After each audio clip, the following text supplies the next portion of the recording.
नमस्कार, भारतीय नाईकमध्ये आपलं स्वागत आहे. मी अभिजित कांबळे.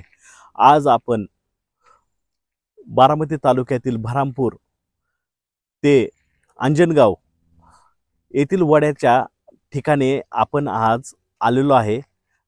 सार्वजनिक बांधकाम विभागाने या पुलाचे काम केलेले होते आणि असेच आपण बऱ्हामपूरमधील एक समाज मंदिराचेही काम बघण्यासाठी आपण जाणार आहे की सार्वजनिक बांधकाम विभाग कोणत्या प्रकारे आणि